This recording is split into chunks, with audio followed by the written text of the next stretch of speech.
It's not a fish, and it's not an alien, but it's really cute. Let's talk about that.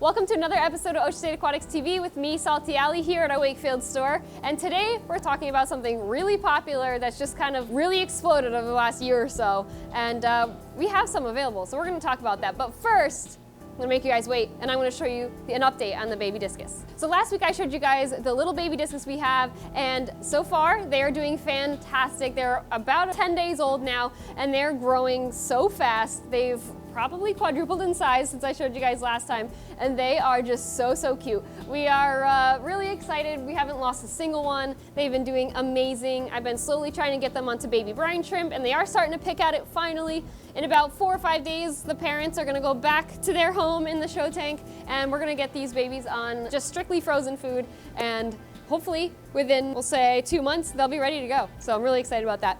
But today, we're actually not here to talk about that. Today, we are talking about the infamous axolotl. So we did get axolotls here at Wakefield, Coventry, and our Seekonk location from somebody local who had a bunch of babies, and they are awesome. They are babies. They're about 3 or 4 inches. Kids are absolutely obsessed with the axolotl. I know they've seen them on video games and whatnot, so they've definitely grown in popularity. So we're just gonna talk about how to care for them and exactly what they need and what to expect when you have an axolotl. So let's talk about that. So today we are talking the axolotl. Axolotls have grown immensely in popularity over the last couple years, especially in this last year or so because of their new addition into the game Minecraft. They've become extremely popular with children. Everyone's been looking for them, and we finally did get some in, but I want you guys to learn about them and about caring for them before you make sure it's the right pet for your family. So first we're going to talk about what is an axolotl. Well, an axolotl is an amphibian. They're actually pedomorphic, which means that they are an amphibian that gets to adulthood without ever actually going through metamorphosis. Most amphibians will go through a metamorphosis period where they start as an egg and then they turn into a larva, which is technically what this stage is, and then they typically will metamorphosize into a land-living adult or an aquatic adult. But these guys actually never do. They will stay in their larval stage and still reach adulthood, breed, and pass away all as their larval stage. That makes them really interesting and unique, and that's why people have really loved them, because you can keep them in an aquarium, you don't have to worry about having land in their tank, they never need it. They will live 100% aquatic. Axolotls are close relatives to the tiger salamander, and they're native to only one lake in Mexico called Xochimilco. They are critically endangered in the wild, so they are highly protected. The reason for their decline has been from climate change, deforestation, and also fishing. People collect them to eat in Mexico, so unfortunately they have become endangered, but it's actually not from the pet trade. All axolotls are now captive bred in captivity and have not been collected from the wild, so these ones are awesome because they're actually locally bred. There's a few things that are very specific about keeping them that you guys have to keep in mind before you bring them home, because they're an easy pet, but they do require some different care. So we're gonna talk about that first. Axolotls are unique because they actually are a very cold water animal. So they need to be kept in a tank about 64 to 74 degrees. Anything over 74 degrees can actually cause illness and sometimes even death as well. So keeping them in a basement is usually ideal. If you've got a nice chilly basement, they will do really well there. They also should be kept on either bare bottom or very fine sand. What we have in this aquarium is a very fine sand, so if they swallow a little bit, it's totally okay. And actually in the wild, they will swallow little tiny bits of small sand or twigs or leaves to actually kind of weigh themselves down in the fast-moving rivers. But anything bigger, like a little gravel, if you put that in there, they could actually get impacted, which means they can't pass bowel movements and they can pass away from that. So we want to make sure that we're keeping them either on a really fine sand or bare bottom. These animals also need to be kept in a species-only aquarium. You cannot put other animals with them. No other fish, no invertebrates.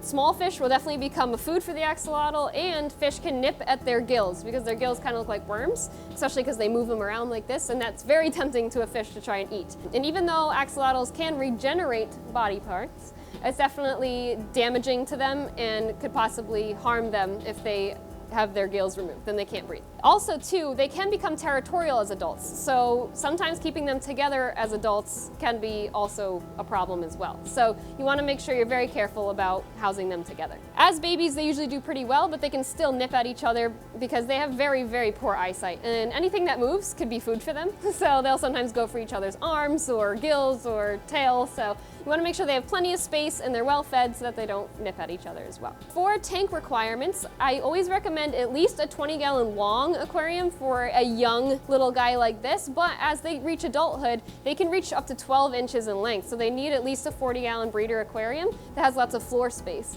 for them to be able to move around comfortably and happily. These guys are an animal that will breed very readily in an aquarium if they're happy. So if you do end up with a male and a female together, they can produce lots and lots of eggs, and they're relatively easy to care for.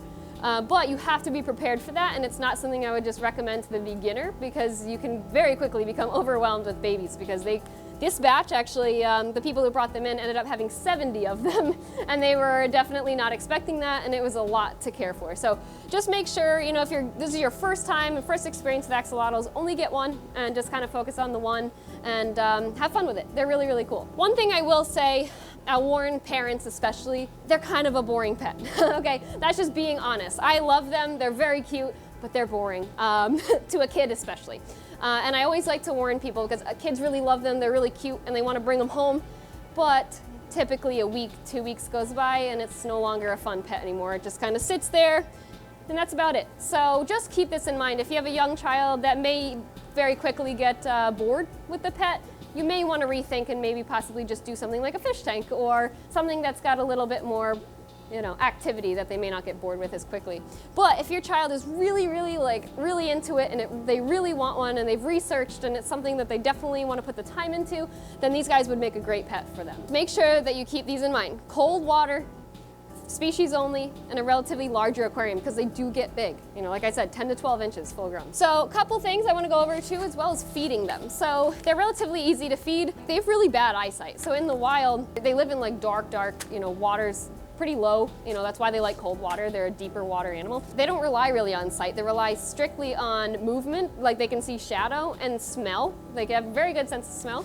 They're kind of hilarious to watch eat because they can't really see and it's just funny. So a sinking pellet is a great food to get these guys to eat. Anything with a higher protein between 30% and 60% is ideal. We have two different types here that are a relatively good food that a couple of us that have axolotls feed them. So this is crab cuisine by Hikari. It's a good food with a higher protein, around 31%. It's a quick sinking food, and they seem to like it. I feed mine at home this, and they love it. Also, this is another really, really good food. This is the sinking carnivore pellet. It's got a high protein at 47%, so really good for baby axolotls or smaller ones to help them grow. Also, as a treat, you can feed bloodworms. I would not feed these all of the time as they have a like a thicker outer skin, I guess. That's kind of hard for animals to digest. So it's a great treat. They absolutely love them, but definitely just feed sparingly. Once or twice a week is a good time to feed these guys the bloodworms because they love them. One other thing I would caution people against is handling axolotls. Just because they're an amphibian does not mean they can be out of water and handled. They have a slime coat and they have external gills that can be extremely damaged if you handle them outside of the water. Like a fish, you know, they really should not be out of water for any longer than they absolutely have to, like from transfer from the bucket to the tank, and that's it. Don't ever try and hold them because you can hurt them and possibly even cause severe damage to their gills. So another thing to keep in mind as well with axolotls is they are a long-term commitment. Axolotls can live anywhere from 7 to 15 years. So